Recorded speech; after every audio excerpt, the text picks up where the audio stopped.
necesito que puedas entender algo. Mira, en todo tiempo en la historia, en todo tiempo de la historia, Dios utilizó palabras específicas para luego respaldar un mover de Él detrás de esas frases o de esas palabras. Este es un tiempo donde nosotros tenemos que entender que la palabra o la frase es el tribunal de Cristo. El tribunal de Cristo. Y ustedes saben que en el tribunal, bueno, yo lo he explicado, pero hay gente nueva, tengo que volverlo a explicar un poquito. Hay 3 tribunales por los cuales la iglesia va a pasar. El tribunal del Espíritu Santo, que es cada vez que nosotros celebramos la Cena del Señor. Es el Espíritu Santo el que nos está estudiando, observando, estudiando. Y por eso Pablo en 1 Corintios 11 es tan específico, ¿no?, en cuanto a que pruébese cada uno a sí mismo y coma así del pan y beba de la copa. Tiene que haber una introspección y estudiarnos y decir, Señor, si estoy en pecado, me voy a limpiar, voy a cambiar. Ese es el tribunal del Espíritu Santo. Hoy el Espíritu Santo está aquí y nos está analizando. El segundo tribunal, que es el que va a suceder al final de la historia, tiene que ver con el tribunal ante el gran trono blanco. Allí van a estar solamente los que rechazaron a Jesús. Aquellos que vivieron su vida sin Cristo van a ser juzgados y echados, dice, después del juicio, al lago del fuego eterno. Eso es al final de la historia. Pero entre el tribunal del Espíritu Santo, que es hoy, estos días, y el tribunal del gran trono blanco, hay un tribunal que es el tribunal de Cristo. Y en ese tribunal es todos los hijos de Dios del mundo. Los que un día recibieron a Jesús como el Señor, esos van a ir a ese tribunal, el tribunal de Cristo. Y allí, lo que van a ser juzgados van a ser nuestros frutos, nuestras obras. Allí no vamos a recibir salvación porque los que fuimos allí ya fuimos salvos. Allí vamos a ser engalardonados. Vamos a recibir galardón. Pero en ese tribunal lo que van a medirse son nuestros frutos. Entonces vamos a la palabra de Dios para entender un poquito sobre ella. Miren, es importante que nosotros entendamos cuando empezamos a hablar sobre Mateo 13. Antes de Mateo 13, el Señor Jesús hablaba con analogías. Analogía significa cuando Jesús, por ejemplo, decía, vosotros sois la sal del mundo. ¡Wow! Una analogía. Vosotros sois la luz del mundo. Hablaba en base a analogías. Pero a partir de Mateo 13, Jesús empieza a hablar con parábolas. Y en el mismo pasaje de Mateo 13, los discípulos le terminan preguntando, Señor, ¿y por qué nos hablas en parábolas? Y él dijo algo interesante, yo comienzo a hablarles con parábolas para que el que no ve y no oye, no vea. Pero aquel que oye, dice, pueda ver mejor. Se lo estoy parafraseando. Es decir, que la función real por la cual el Señor habla en parábolas es para ocultar una verdad para los que no eran del reino, pero a la vez descubrir la riqueza que había en aquellos que habían creído en Él y mostrarles revelación. Por eso la Biblia dice en Deuteronomio que los secretos pertenecen a Dios. Dice, más las cosas reveladas pertenecen a nosotros y a nuestros hijos, a nuestra descendencia. Es decir que hay secretos que Dios nunca nos va a terminar de explicar hasta el día que estemos en su presencia. Pero la orden de Dios es que nosotros entremos a buscar revelación. Y entonces, hermano, cuando entramos a buscar revelación, podemos entender las parábolas. Y la primera parábola que vemos en Mateo, ustedes van a ver que Mateo 13 es el capítulo al cual se le llama el capítulo de las parábolas. Porque hay una serie de parábolas que el Señor Jesús quiere enseñar, ¿verdad? Pero miren lo que dice allí. Vamos a leer aquí Mateo 13 en esta versión. Dice la palabra, aquel día salió Jesús de la casa y se sentó junto. Yo quiero que utilice la imaginación, hermano. Utilícela, porque es tan linda la imaginación. Dios nos creó, nos diseñó con imaginación, pero no para estar imaginándonos qué haría si yo tuviera $1 millón. Sino Dios te da la imaginación para que puedas, hermano, volar en el Espíritu y tomar las cosas que el Señor tiene para su iglesia. Entonces, aquel día salió Jesús de su casa y se sentó junto al mar. Y se le juntó mucha gente, y entrando él en la barca, se sentó y toda la gente estaba en la playa. Ustedes saben que yo estuve en Israel y estuve en ese lugar. Y hermano, yo decía, ¿cómo él utilizaba los medios tecnológicos del momento? Porque él se sentaba en la barca, allí estaba la playa, y las olas y el mar hacían una acústica que su voz pudiese llegar más lejos. Por eso él se sentó en la barca. Si no, se pudiera haber sentado arriba de un monte y desde allí, como hacer el sermón del monte, como fue el sermón del monte. Pero la mayoría de las veces que él quería, cuando había multitudes, él se sentaba en una barca, en el mar, y allí impartía la palabra. Y aquí Jesús está diciendo, y les habló muchas cosas por parábola, miren, muchas cosas. Les habló por parábola diciendo, he aquí el sembrador salió a sembrar. Es interesante que nosotros tenemos que entender que el sembrador aquí representa al Señor Jesucristo, pero también representa a todos aquellos ministros que de alguna manera están impartiendo la palabra de Dios. Y cuando digo ministro no me refiero a pastor. Ministro. Todo aquel que ministra a otro, ese es un ministro. Entonces, lo que está diciendo es, y el sembrador salió a sembrar, el ministro salió a predicar. Y dice la palabra que mientras sembraba, parte de la semilla cayó junto al camino. Vinieron las aves y la comieron. Parte cayó en pedregales, donde no había mucha tierra, y brotó pronto porque no tenía profundidad la tierra. Miren dónde cayó por favor, preste atención. La semilla cayó en 4 lugares diferentes. Junto al camino, en pedregales, y ahora dice, y parte cayó entre espinos. Aquí está la otra, ¿no? Y parte cayó entre espinos. Y los espinos crecieron.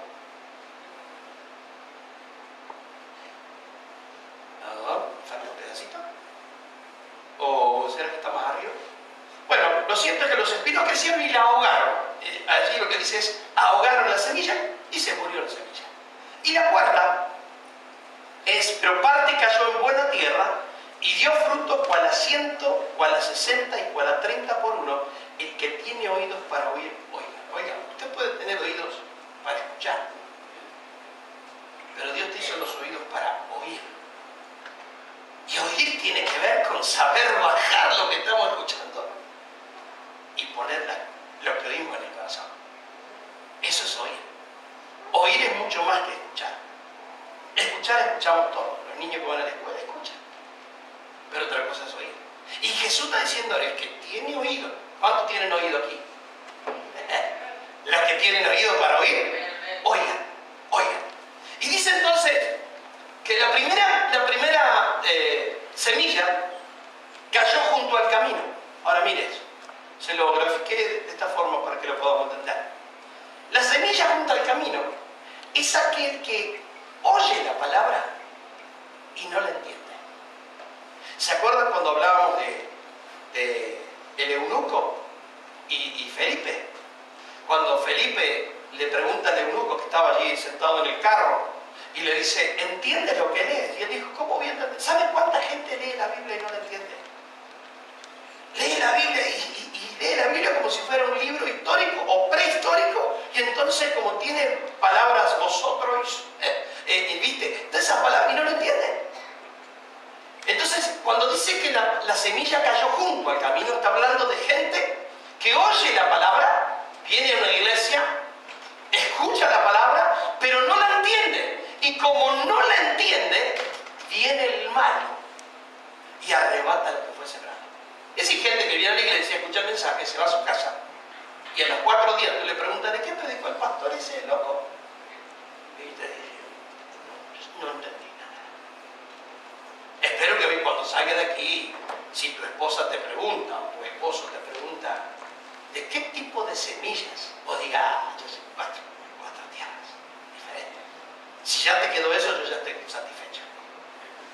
Porque lo que viene es fuerte.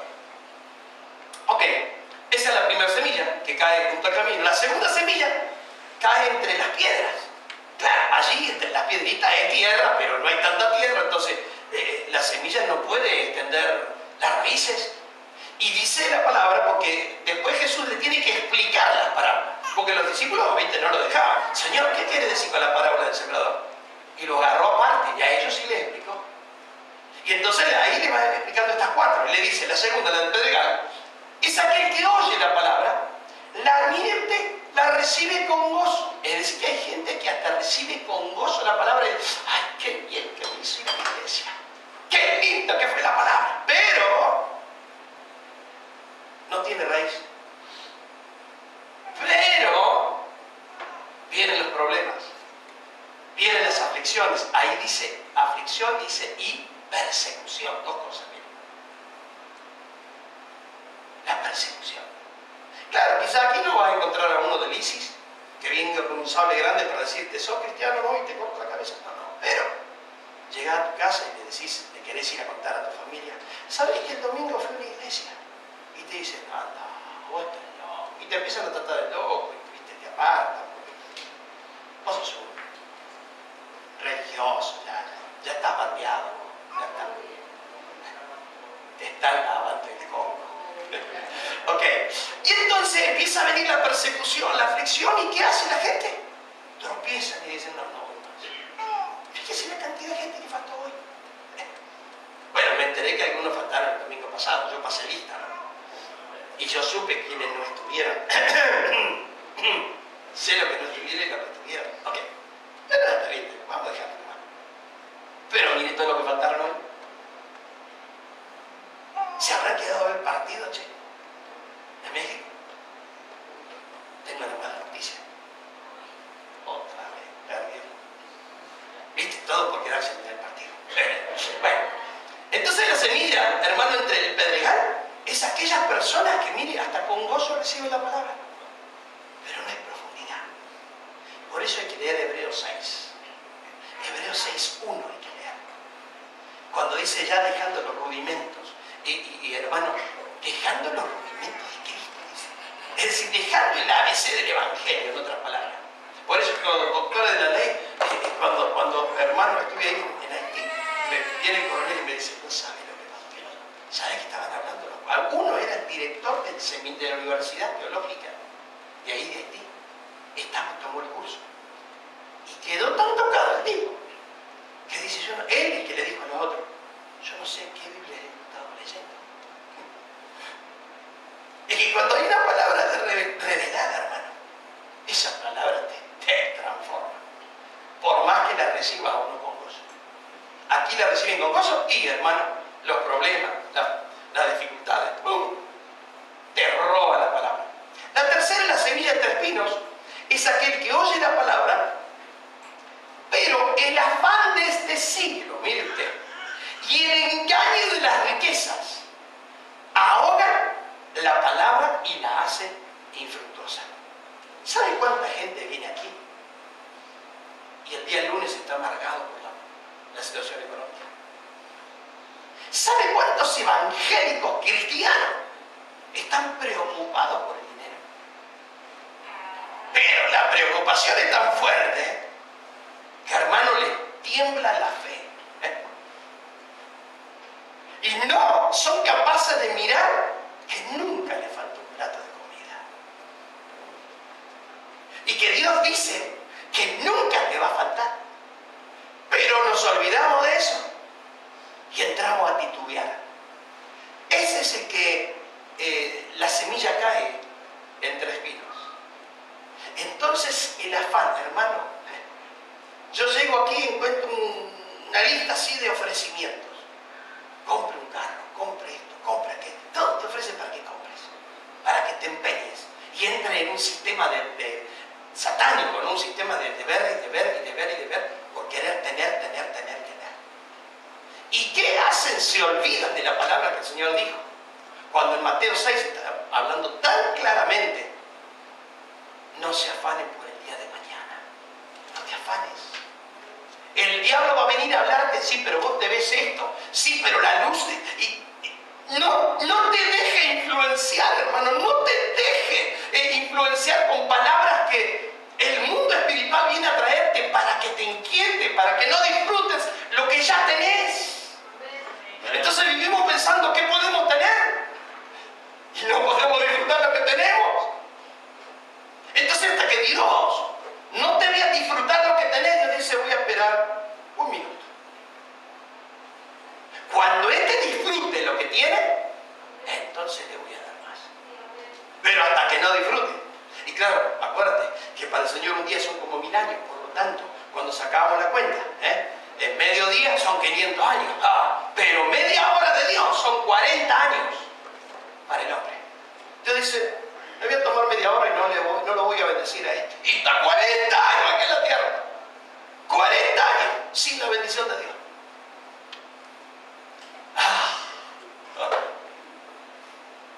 Entonces la semilla, hermano, no puede caer entre espinos. No dejes que los espinos, la riqueza, te ahoguen y no puedas ser libre de ese sistema económico babilónico que te quiere someter, sujetar y hacerte sentir mal. Disfruta, hermano. Disfrútalo poquito. Dale gracias a Dios por cada dólar que tengas o centavito que tengas ahí de dólar. Cuando un miércoles yo presenté, si el mundo entero lo redujéramos a 100 personas, este miércoles lo voy a repetir algunos conceptos de eso. Así que el que quiera venir el miércoles, prepárese. Ok. Entonces, si el mundo lo redujéramos a 100 personas, ¿cómo vivirían esas 100 personas? Y ahí están todos los porcentajes. Yo se lo di y algunos me lo pidieron y también se lo envié por correo. No. Y sí. Bueno, entonces mire esas 3. Pero menos mal que hay alguien que permite que la semilla caiga en buena tierra. Y es aquel que oye, mire eso. Oye y entiende. El que oye y entiende, ahí está. Tiene fruto. Tiene fruto. Entonces el que no tiene fruto, hay algo que no entendió. O hay algo que no oyó. O lo ahogaron los espinos. O las piedritas le cortaron la raíz. O cayó junto al camino. Pero esta semilla que cae en buena tierra, dice que produce y empieza con todo. Produce al 100. Hay otros en la iglesia que cuando oyen y entienden la palabra, producen a un 60%.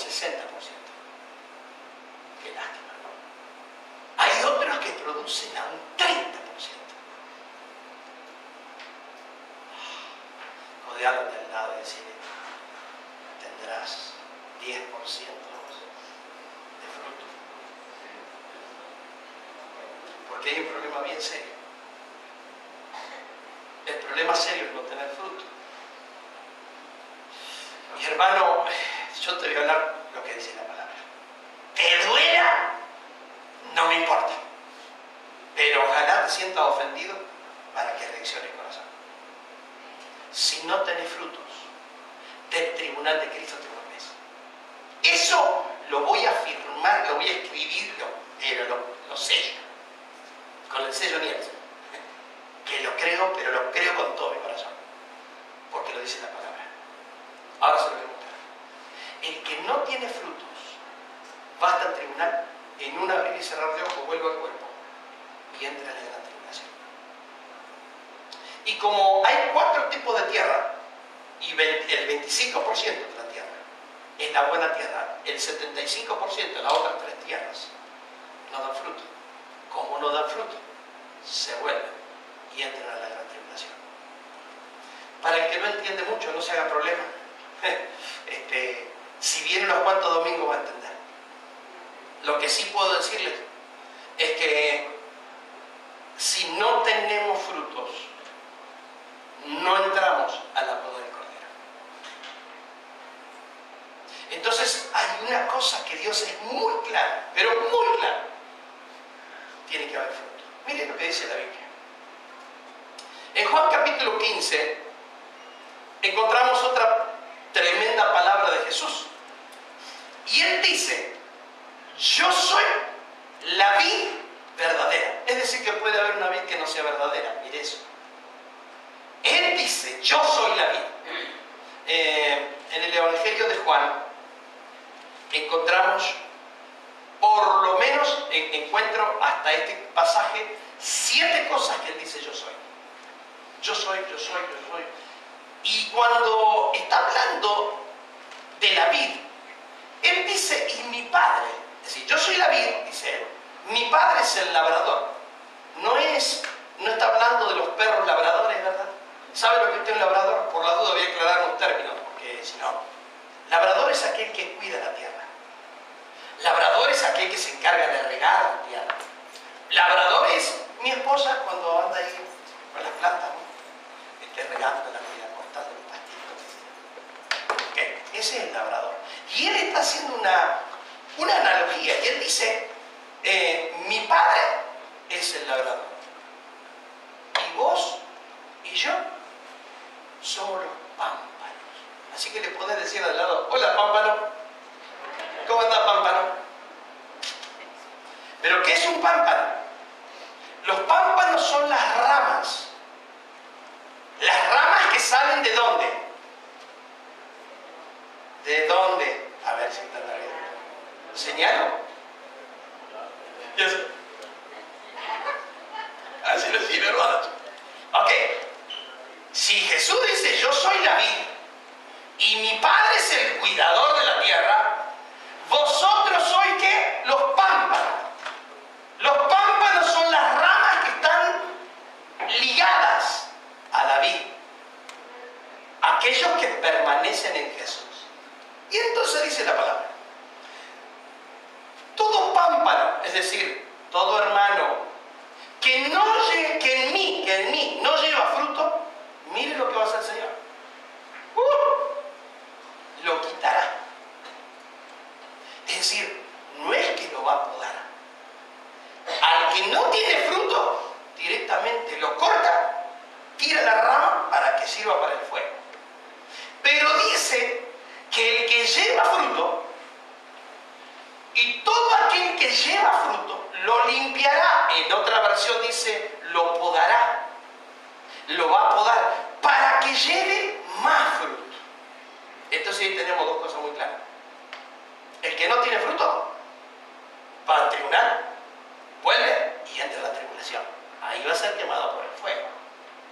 Pero aquel que tiene fruto, Dios dice, no, este me está dando frutitos. A este lo voy a podar. Ay, hermano. La poda. Qué difícil. Cuando Dios te empieza a cortar. ¡Ja, ja! Y te empieza a cortar. Y te empieza a cortar. Y cuando vos mirá y decís, ¿y mis hermanos en la fe? ¿Dónde están mis hermanos? Es que no te diste cuenta que Dios está tratando con vos. Y si vos vas a seguir poniendo la mirada en los hermanos de la fe, no estás dependiendo de Él. Entonces dice Dios, ay, tengo que empezar a podar. Para que hasta que se sienta solo.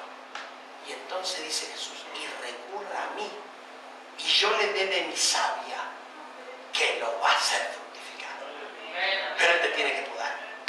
Y generalmente cuando Él te poda, hermano, podar es cortar. Cuando Él te empieza a cortar cosas, ¿cómo duele? Pero es necesario. Te empieza a podar de amigos que eran de toda la vida.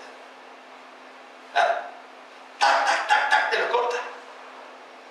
Y vos querés tener el recuerdo de tomarte, no una chela, sino un café con un amigo. Y el amigo no desaparece. Y vos decís, ¿por qué? Y recurrí a aquel hermano de la iglesia, de la fe. Está ocupado. El pastor no te puede atender. Pero decirle al pastor que es urgente. Está ocupado, está con gente. Oh, hay unos pastores, no. Solo dice que el que tiene fruto, hermano, necesita ser podado. Necesita ser podado. Eso es difícil. Ahora, dice más. Y entonces Jesús le empieza a hablar a los de él, ¿viste? A los discípulos. Le dice, vosotros estáis limpios. Mire por qué están limpios. Por la palabra que os he hablado. La palabra que Jesús le dio, los empezó a limpiar por dentro. Y dice también, permaneced en mí y yo en vosotros. Mire lo que el Señor dice. Ustedes tienen que permanecer en mí. No en la iglesia. No en la religión. No en los amigos espirituales. No. Jesús dice, ustedes tienen que permanecer en mí. En mí. Tienen que permanecer en mí y entonces yo voy a permanecer en vosotros. Y entonces dice, como el pámpano, acuérdate que tú eres pámpano, que yo soy pámpano, somos pámpanos. Y entonces dice, como el pámpano no puede llevar fruto por sí mismo si no permanece en la vid, así tampoco vosotros si no permanecéis en mí. Claro, lo que pasa es que hay gente que permanece en Dios un domingo, un mes, 5 meses, y después se toman vacaciones. Y cuando te tomaste vacaciones, la que te viene, no digo que no tomes vacaciones, no, por favor. Dios te bendiga y puedas tomar tus vacaciones. Yo soy la vid, vosotros los pámpanos, y el que permanece en mí, yo en él, este lleva mucho. Mire el que permanece realmente en Dios. Lleva mucho, no lleva fruto, lleva mucho fruto. ¿Cuántos seremos el domingo que viene? Porque alguno entendió esto. Oyó y entendió. Yo no lo puedo dejar afuera. A mi amigo, a mi conocido, los voy a invitar. Entonces dice, el que en mí no permanece será echado fuera como pámpano y se secará. Mire usted. Y los recogen y los echan en el fuego y arden. Si permanecéis en mí, mis palabras permanecen en vosotros, pedid todo lo que queréis y os será hecho. Hay mucha falta de peticiones.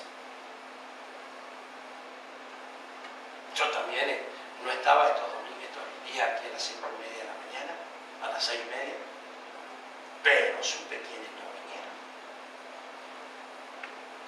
Que tengo un sexto sentido. No, tengo mi esposa, a la que le tengo que preguntar.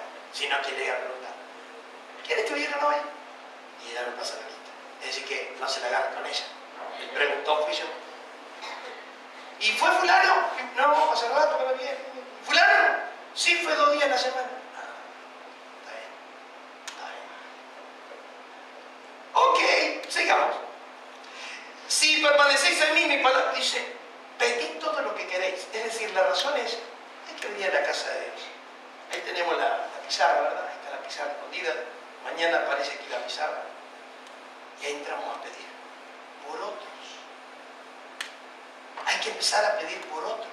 No, Señor, por favor, dame, cuidadme, bendecime, todo la ovejita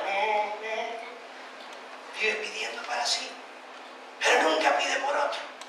No, nosotros aquí a las 6:30 de la mañana lo que hacemos es tener un tiempo personal de adoración y luego empezar a pedir por otros.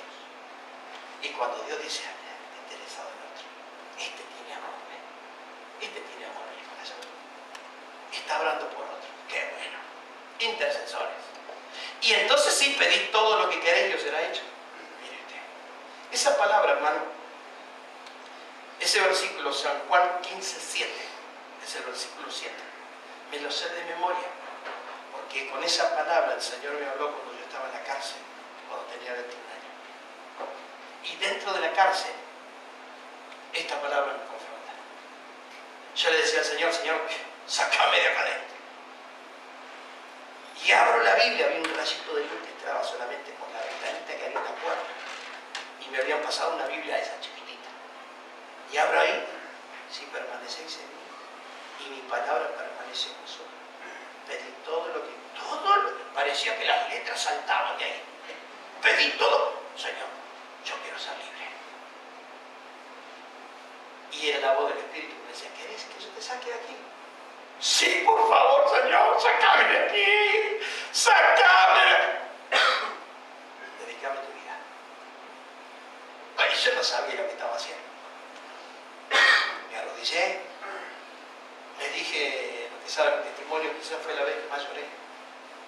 le dije, Señor, te entrego mi vida. Te la entrego. Voy a ser tuyo, solamente tuyo. A la semana yo estaba afuera. A la semana yo tenía una condena para 8 años. Porque había sido bien bandido, ¿viste? Pero bien bandido. Basura. Basura, basura. Y Dios dijo, voy a creer en la basura esta. Y cuando ya salí, hermano, lo primero que quise ir a la iglesia de mis padres. Y ahí estaba en la puerta el pastor Bautista. Bautista era. Y me mira siempre decía, llegaste a los pies, sin vergüenza. Me daba más ganas de irme que de quedarme. Menos mal que en el camino Dios levantó otro pastor. Que ese sí me ministró. Me abrazó con amor. Me dijo, vos vas a salir. Dios tiene planes para vos. ¿Creyó en mí? Nadie creía en mí, hermano. Salido recién de la cárcel, ¿quién va a creer en ti?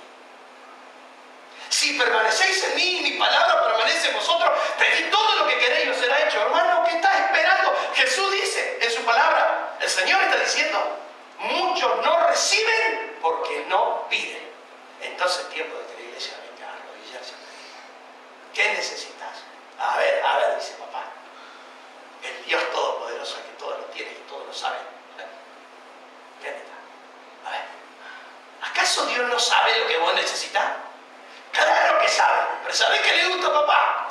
Que como buen hijo te humilles y vayas a Él y digas, Señor, necesito, pero no pida un carro, ni la casa, ni cosas materiales, un sueldo más grande para irme a Cancún de vacaciones. Déjate de broma. Pedí cosas del reino. Empecé a pedirle por un tío que se está por morir y todavía no conoce a Cristo. Señor, por favor, que su alma se salve. Empecé a pedir por los hijos que hermano, que Dios los guarde y estén en el camino. Empecé a pedir cosas del reino. Entonces, si permanecéis en mí, mi palabra permanece en vosotros, pedid todo lo que queréis. Pero claro, pedid todo, pero hay dos cosas antes. Si permanecéis en mí y mi palabra permanece en vosotros, entonces pedid todo lo que queréis. Porque le quiero decir algo. El Señor tiene preferidos. Él nos ama a todos por igual. Pero a los que permanecen en Él y a los que la palabra de Dios permanece en ellos, eso. ¿Qué querés, papá? Tal cosa. Ahí va. Ángel, mandale lo que le está pidiendo. Y los ángeles se cuadran, dice que se cuadran. Pero Dios mira a uno que está pidiendo ahí, que no quiere permanecer en las cosas de Dios. Y que la palabra de Dios la mire una vez a la semana, una vez al mes. Algún domingo cuando viene a la iglesia. ¿Vos pensás que si Dios te va a bendecir? No. Dios sería mal padre si a todos nos bendice por igual. Y nadie paga el precio. Entonces yo soy un bandido y le pido y Dios me tiene que dar. Mirá vos, ¿no? Qué bien. El que permanece en mí, dice Jesús, y mi palabra permanece en él, entonces pida. Este tiempo de saber arrebatar la bendición. Permanece en él. No dejes las cosas de Dios por nada. Y deja que la palabra de Dios permanezca. Entonces tenés un padre que te dice, hijo, hermano, él es bueno. ¿Vos te crees que él no te puede bendecir? Si él tiene todo para bendecir. Él es bueno, pero tenés que aprender a permanecer. Bueno, sigo, me quedo. La primera verdad entonces es, en este versículo, que todo pámpano que no en mí, dice el Señor, que en mí, es decir, puede llevar fruto del otro, pero en mí no lleva fruto, lo quitará. La segunda verdad es todo aquel que lleva fruto lo limpiará. Ahora mire Lucas lo que dice. Qué enseñanza tiene. Lucas, mire. Dijo también esta parábola. Otra parábola, che. Dice, tenía un hombre una higuera plantada en su viña. Yo aquí tengo que hacer un alto. ¿Qué hace una higuera en medio de una viña? Todo aquel que sabe un poquito de lo que es el mundo vegetal, el mundo de los árboles, ¿cómo se dice? Sí, agrícola, pero otra palabra. que sabe un poquito de árboles y demás, sabe que una vid es muy, muy difícil de que dé fruto. Muy difícil. Hoy en la mañana temprano le estaba hablando. Primero me cercioré que nadie me viera. Cuando me di cuenta que nadie me veía, le fui a dar una orden a la vida que tengo una vida ahí. Y le dije, en el nombre de Jesús, vas a empezar a fructificar. Y dentro de un tiempito le voy a contar. No digo que voy a hacer un vino, ni voy a... Pero que me va a dar fruto, me va a dar fruto. Lo creo. Ahora, le estuve profetizando. Ahora, había una higuera plantada en la viña. Hermano, eso no es natural. Eso no es correcto. En un viñedo tiene que haber vides, no una higuera. Ahora ya va a entender por qué. Es terrible. Ahí viene revelaciones. Entonces dice, tenía un hombre una higuera plantada en su viña y vino a buscar fruto en ella y no lo halló. Ahora fíjese que hablando de ese hombre, está hablando indudablemente del Padre. El Padre que viene a buscar fruto y no encuentra fruto. Y ahí aparece el intercesor Jesús, el que está cuidando. Ahora Jesús es el que cuida la higuera y las vides. Y entonces dice, y dijo al viñador, es decir, el hombre, Dios Padre, le dice al hijo, he aquí hace 3 años que vengo a buscar fruto en esta higuera. 3 años. Para el Señor un día son como 1000 años, 1000 años un día. Por lo tanto, al tercer milenio, Él viene a buscar fruto. El que escucha, mejor dicho, el que oye, entienda. Al tercer día, al tercer año y al tercer milenio. Entonces dice, hace 3 años que vengo a buscar fruto en esta higuera y no lo hallo. Córtala. Mire lo que sucede con algo que no da fruto. Porque inutiliza. ¿Para qué inutiliza la tierra? Es decir, que cuando hay una planta que no fructifica, está ocupando la tierra. Y cuando hablamos del árbol, cuando hay una rama que está plantada en el árbol y está seca, igual el árbol tiene la obligación de irradiarle savia. Entonces, si esta rama que está seca tiene savia, las otras ramas que están dando fruto no tienen savia, no tienen tanta savia. Es decir, fíjese hasta dónde puede inutilizar una rama, un pámpano, que no tiene frutos. Y entonces dice, y no la córtala, ¿para qué utilizar también la tierra? Él entonces, ahí está el intercesor Jesús, respondiendo dijo, Señor, déjala todavía este año, hasta que yo cabe alrededor de ella y la abone, y si diere fruto bien, y si no, la cortaré después. Pero Jesús está clamando por nosotros. Señor, papá, deja que le voy a tirar unas revelaciones, a ver si estas revelaciones me lo sacuden, y empieza a despertar, y empieza a dar fruto. Bueno, sigo, porque quiero terminar. Lo primero que tenemos que preguntarnos es qué hace una higuera en medio de un viñedo. Pero la segunda cosa es que esta higuera es de estéril. La tercera es que Jesús es el intercesor por su iglesia. Esas son las verdades que podemos sacar de este pasaje. Entonces en Romanos 11, y esto sería mucho, lo voy a apuntar aquí. En Romanos 11, pero la Nueva Traducción Viviente, mire cómo dice.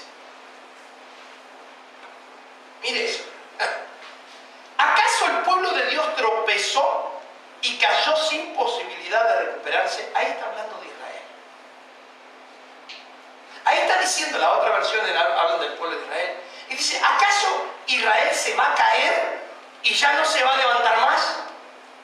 Entonces está el apóstol Pablo, está escribiendo esto y dice, de ninguna manera. Es decir que por más que Israel hoy no haya podido ver en Jesús el Mesías, por más que haya caído, hay un momento en que Dios va a levantar a Israel.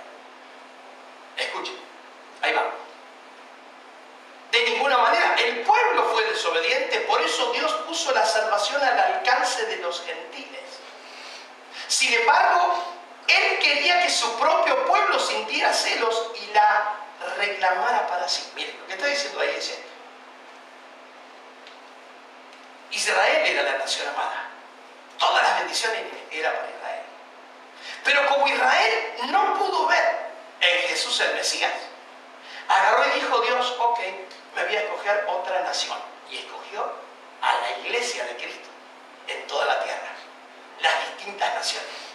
Y entonces hizo de los gentiles todo aquel que no es judío, hizo que la sacó de un olivo silvestre, ¡tac!, cortó la rama, y vino y puso la rama en el olivo verdadero. Y dice que sucedió algo contra la naturaleza.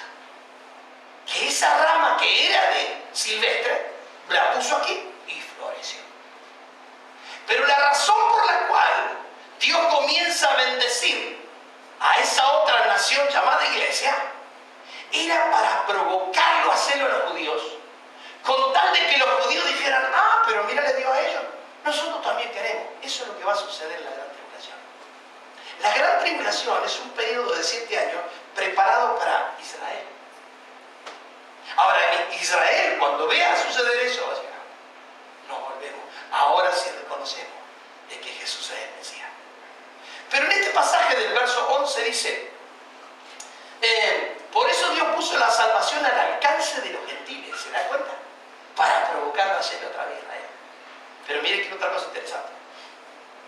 En el versículo 17 del mismo capítulo, dice, algunas ramas del árbol de Abraham, miren, algunas ramas del árbol de Abraham, algunos del pueblo de Israel, han sido arrancadas. Y ustedes los gentiles, que eran ramas de olivo silvestre, fueron injertados. Mire esa palabra. Fueron injertados. Así que ahora ustedes también reciben la bendición que Dios prometió a Abraham y a sus hijos. Hermano, por ser gentil, las bendiciones que Dios preparó para Abraham son las que nosotros podemos heredar. Hermano, esa es una bendición tan grande. Y entonces dice, así que ahora ustedes también reciben la bendición que Dios prometió a Abraham y a sus hijos, con lo cual comparten con ellos el alimento nutritivo que proviene de la raíz del olivo especial de Dios. Ah, qué bueno que enseñé. Porque dice la palabra que la salvación vino a nosotros por los judíos.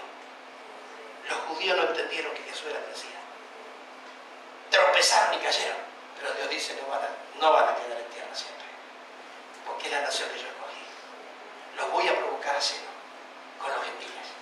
Y entonces, ahora, hermano, dijo ayer, hace unos días atrás, Netanyahu, dice, debo reconocer que el pueblo evangélico cristiano son una bendición para los judíos. Netanyahu lo dijo.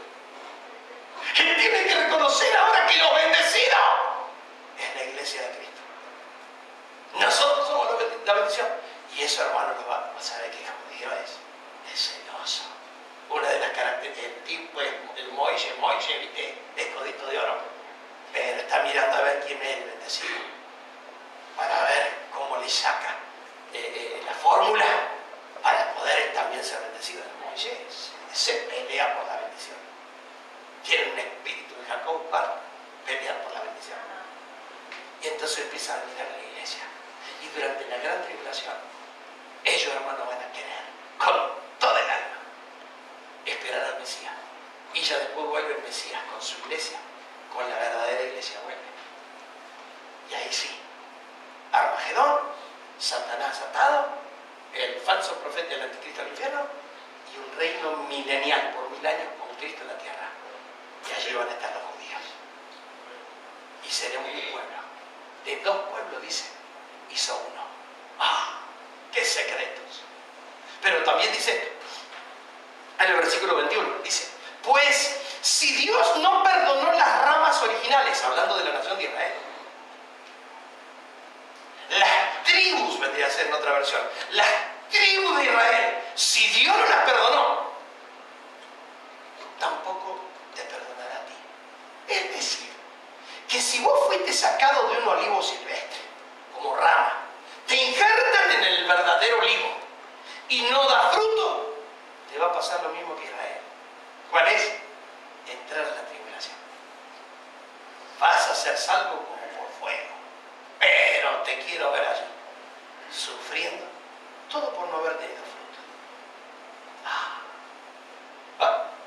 Y entonces ya le termino, hermano. Tú, por naturaleza, eras una rama cortada de un olivo silvestre. Está hablando de los gentiles. Vos y yo somos gentiles. Y entonces nos dice, ustedes eran una rama cortada de un olivo silvestre. Por lo tanto, si Dios estuvo dispuesto a ir en contra de la naturaleza, al injertarte en un árbol cultivado, Él estará mucho más dispuesto a injertar las ramas originales, que es el pueblo judío, en el árbol al que pertenece. Es decir, el fin de la historia es que aunque los judíos hoy no lo puedan ver como Mesías, el Señor los va a volver a poner otra vez en el olivo verdadero. Eso es lo que Dios ya predestinó en su palabra. Y nosotros no lo podemos entender. Entonces, dice Éxodo, no habrá mujer estéril en tu tierra. Y sería muy, no llego, tengo que cortar. Pero, hermano, en la Biblia yo encontré 7 mujeres estériles. Solo 7. 7 saben que es el número de la perfección. Y entonces me aboqué, pero eso sería para que otro día lo predique, me aboqué a mirar un poquito esto. La esterilidad, la infructuosidad es un pecado. Es una maldición. Porque si vos estás injertado en la vid verdadera, en el olivo verdadero o en la higuera verdadera, hermano, tenés que tener fruto. Y hermano, la mujer que... Había un estigma sobre la mujer que no podía tener hijos. Y la miraba y decía, esta es pecadora. Por eso no tiene hijos. Porque es una pecadora. Y la mujer que tenía un estigma de esa magnitud, hermano, qué feo, ¿no? Que todos te miren y digan, piensen, oh, por eso no tenés hijos. Picadito tenemos. Entonces dice la palabra que Sara no podía tener hijos. Y hermano, Abraham y Sara se mataron a Isaac. Mire usted, si Abraham y Sara, hermano, tenía 90 años. Cuando el viejito Abraham la deja embarazada. 90 años. Yo no sé si serían como en este tiempo, pero me la imagino más arrugada que un elefante. Pobre Sara. Es decir, que era muy bonita Sara. Pero claro, cuando era joven, las glorias anteriores, 90 años, imagínate. Ya la miraba Abraham a la viejita Sara. Era lo mismo que mirar un árbol. Sin embargo, Abraham la vio a Sara a los 90 años y dijo, esta es mía. Venga, hermano. Llegó Isaac. Mirá si la bendición no hubiese llegado. Mirá si ella hubiese seguido siendo estéril.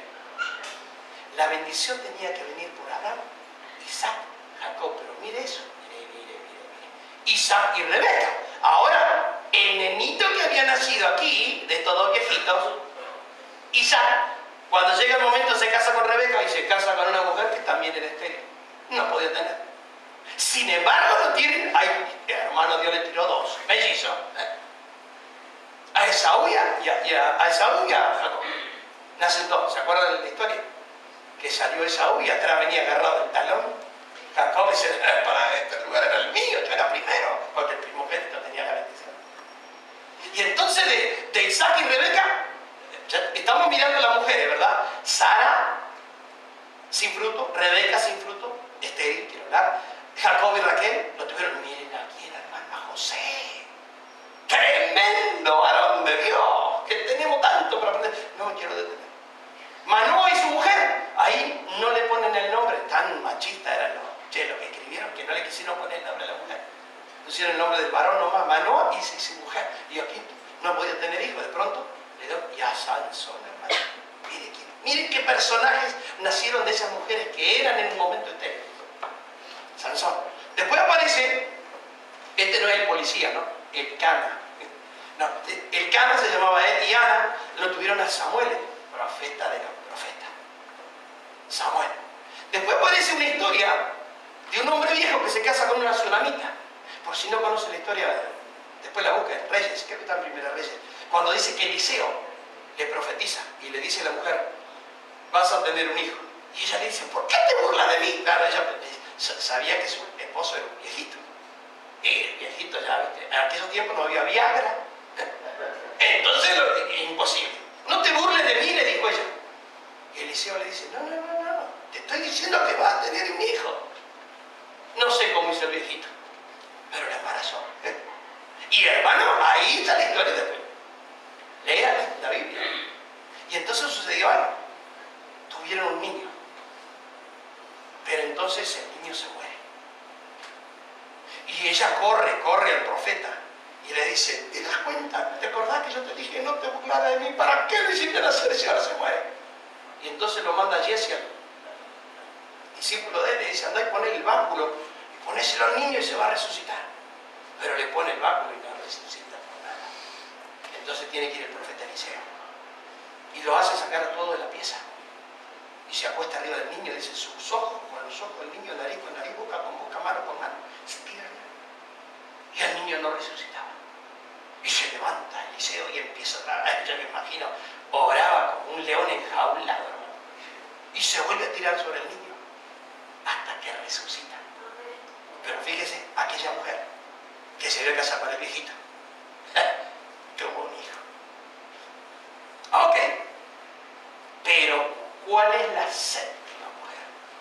Ahí está el secreto. Porque es la última que aparece en la Biblia. Zacarías y Elizabeth. Y entonces Zacarías y Elizabeth, que no tienen nada más ni nada menos hermano que Juan el Bautista. Ay, hermano, ¿sabe lo que significa Elizabeth? Quiero pasar lo que dice realmente.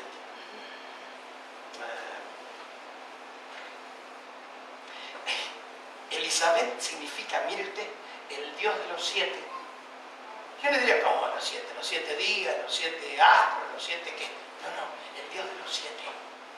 En otras palabras, el Dios que a las 7 que están en la Biblia estériles, las hace fructificar.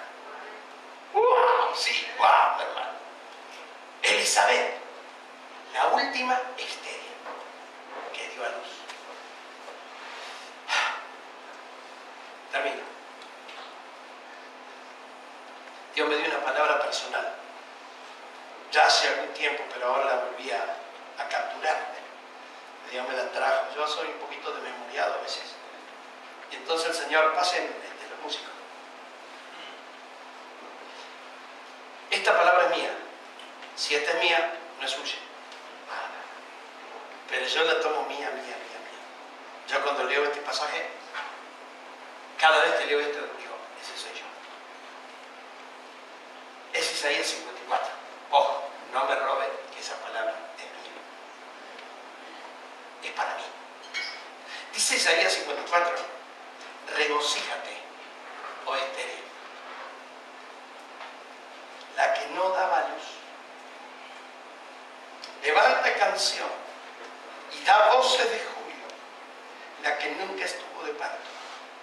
Porque más son los hijos de la desamparada que los de la casada. La mujer casada fue Israel.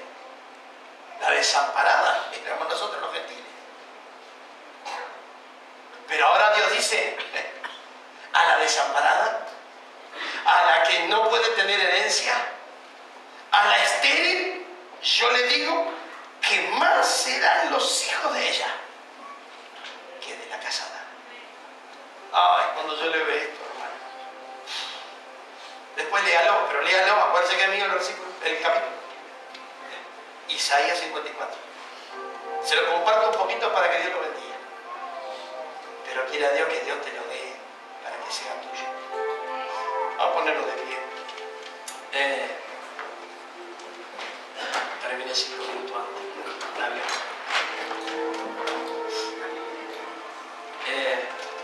Hermano, necesito pedirte algo. Que me dejes que te dé una orden. Ya no va a entender, pero mire, hermano. Yo sé lo que son los 3 tipos de autoridad. Hay tres tipos de autoridad. Está la autoridad inherente, que todos los hijos de Dios tenemos por ser hijos de Dios. Tenemos una autoridad inherente, porque somos hijos de Dios. Tenemos una autoridad delegada, es la autoridad que nos da una institución, como por ejemplo una iglesia. A ti te delegan una autoridad por ser hijo de Dios, pero también ser miembro de una iglesia. Pero hay una autoridad que que se llama autoridad otorgada. Autoridad inherente, que viene de Dios. Autoridad delegada, cuando una institución te delega una responsabilidad, pero hay una autoridad otorgada. Esa autoridad otorgada es cuando a mí como sacerdote, una oveja me dice, óreme, pastor. Es cuando voy a un hospital y le digo a alguien, ¿me dejas que ore por vos? Y ella me dice, sí. El mundo espiritual sabe que ella me entregó una autoridad a mí, me otorgó una autoridad. Yo necesito pedirte que me dejes que te dé una palabra. El que dice amén, gloria a Dios. El que no dice nada, ok. ¿Me dejas que te dé una palabra? De parte de Dios. Y ustedes saben, yo no ando con todo eso de que soy profeta, no. Yo sé cuando profetizo sin ser profeta. Pero quiero decirle algo, hermano. Ustedes necesitan una palabra correctiva, porque están sin frutos. Están sin frutos. Y si vos no tenés frutos, cuando llegue al tribunal de Cristo, con las manos vacías, te vas a tener que volver. Entonces la palabra que te quiero dar, cerrar tus ojos. Por favor, mi hermano, abrí tus manos así, mira. No importa que te parezca religioso, ¿qué me importa eso? Es delante de Dios, hermano. Cerrá tus ojos y abrí tus manos. Como que Dios está por entregarte algo precioso, poderoso.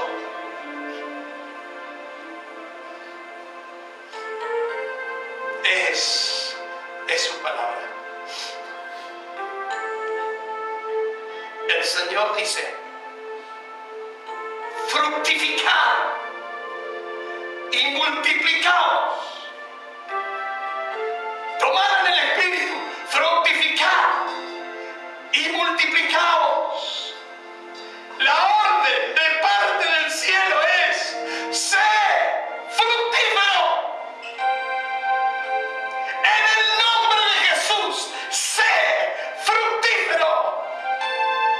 Si tu vida está seca, ahora en el nombre de Jesús, como acto profético, Señor, como iglesia, nos injertamos al olivo verdadero. Nos injertamos, Señor, a la planta verdadera. Y ahora pedimos, Señor, que la savia que viene desde lo más profundo de las raíces, Señor, esa savia divina, inunde, Señor, nuestra alma para poder tener frutos. Esta es la palabra, varona de Dios. Sé fructífero. Es en el nombre de Jesús, así como lo hice con el árbol, te estoy diciendo, sé fructífero en el poder de Cristo Jesús. En su poder. Allí nos injertamos, Señor. Y nos llamarán bienaventurada. No habrá más esterilidad. Ahora viene el tiempo. Ahora viene el tiempo del embarazo. Señor. Y el de dar a luz. Padre bueno, te adoramos, Señor. Te adoramos, Jesús.